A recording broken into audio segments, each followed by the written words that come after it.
Welcome to the podcast about venture capital, where investors and founders alike can learn how VCs make decisions and reach conviction. Your host is Nick Moran, and this is The Full Ratchet. Welcome back to TFR for another edition of Investor Stories. On this segment, the experts talk about a startup that failed and the causes of that failure. Here's the segment called Mortems.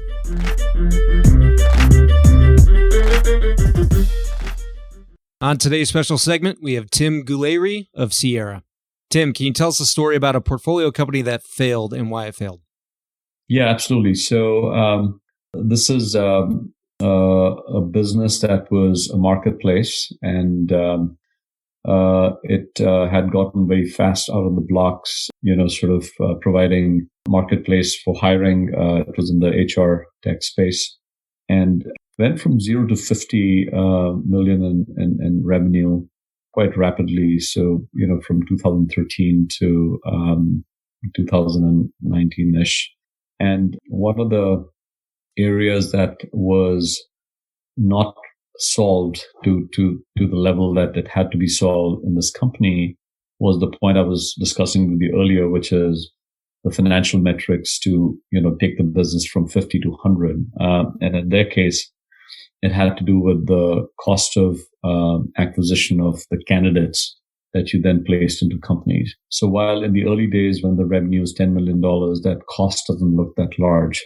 But when you're actually driving a $50 million revenue company and your cost is not trending down organically, the checks become very large to a point where it's unsustainable on the entire P&L. And we as a company struggled to fix that in 2019. And ultimately, 2020 obviously had its challenges with COVID around the hiring space. So the macro got a little soft. So we had to sell that company to one of the ecosystem players. But this is a company that would have had a much brighter future had we fundamentally solved one of these KPIs, which we were not able to do at the scale the company was running at. So that was, I think, didn't live up to his expectations, certainly for me personally and at a partnership level.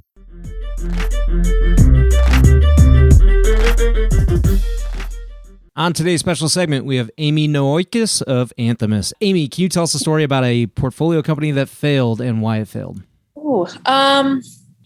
I think across the board, there's really two things that have ever, kind of amounted to failed portfolio companies for Anthemis. One is if we've backed the wrong founder and we got it wrong. And I have to tell you, we have a lot less, in fact, very knock wood, very little of that because we've been doing it for so long. But in the early days, there were a lot of moments where we got excited about a product and an idea and we liked the founder, but we weren't quite sure about them. And we should have trusted our instinct that, in the earliest stage, founders are everything. And what we learned from that really was to kind of, have a sort of a bias towards co-founders, because if you got one that's maybe a little off, but they can, and it's a lonely space, right? Co-founders are great because it's not possible that everybody can do everything. So we've had a couple fails there early on, but now I feel like we're really, really good at picking the right people, which is kind of what you need to be if you're an early stage venture investor like we are. So that's one. And I guess the only other thing that's really thrown off, because we are as a team, we've been in this for so long and we're so early, there were some times where we leaned into some companies that we knew would be winners, but the timing wasn't right. So like I don't have my whole sort of, failed portfolio in front of me, but I would say that in that category of most of those companies that weren't founder fails, every single one of them probably would work today, right? But it wasn't, the market wasn't ready for it 14 years ago, 10 years ago, 5 years ago. And we just, we couldn't pick it up and trash it. Timing is everything. Timing is everything.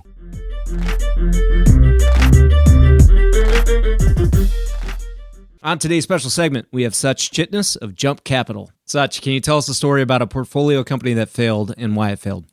Yeah, we do have a couple of those in our portfolio, unfortunately. And I would say that, the portfolio companies that fail usually are that balancing act of we invested in what we thought was the jockey and the horse, but in most instances, it was the horse that we invested in and the jockey was not the right one. And so, we have spent a lot of time, and if you look at, again, just to use perspective, we're on fund number 6. And what I always, espouse and our team really believes in is that every deal you do should be better than the one before. That relentless incrementalism. How do you learn from your mistakes? How do you make sure you don't do what you did before? How do you make sure you're understanding where in the go-to-market adoption curve that business is? And frankly, one of the key tenets is the people.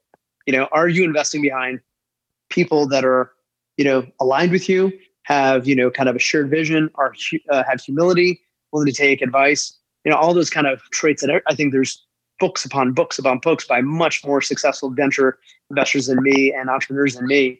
But I think a core tenet is the people, and that's usually the issue when we misread the leadership team, because we're not in the business of swapping out leadership. Our job is to kind of enable the existing ones, supplement them with good people, and then go forward. This is not a turnaround or a private equity story.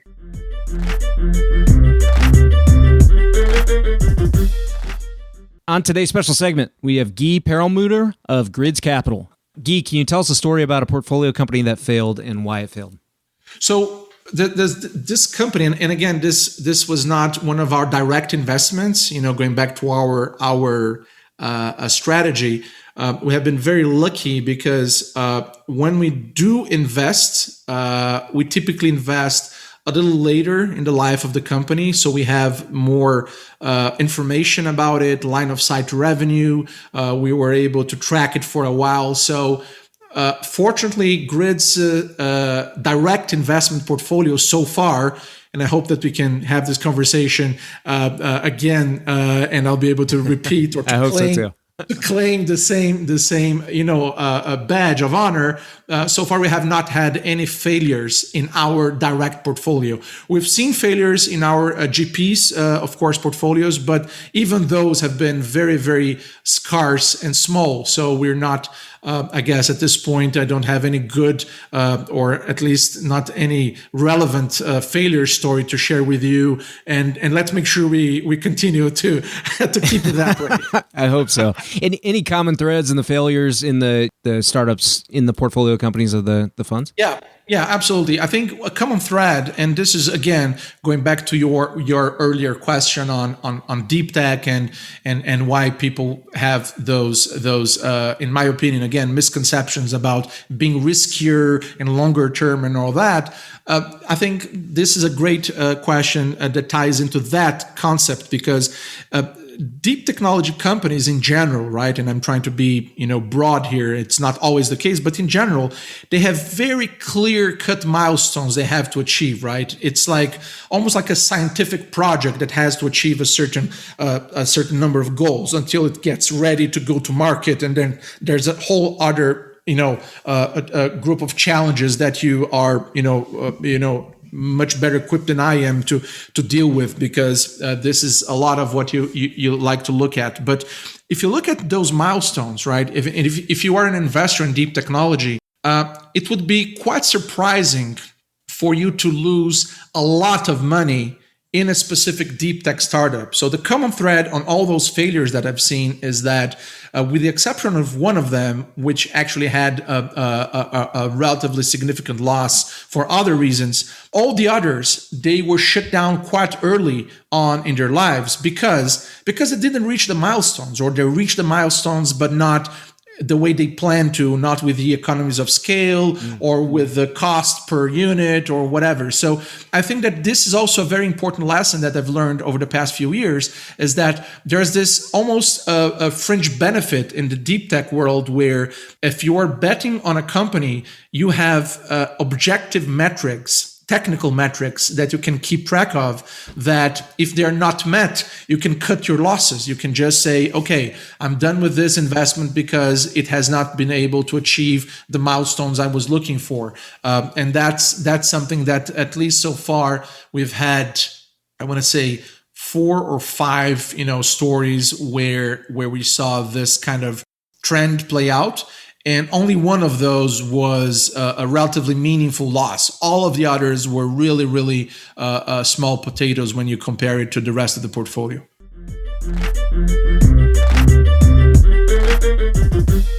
That will conclude this installment of Investor Stories. If you're enjoying the program and would like to see it continue, take a moment and leave a 5-star review in iTunes.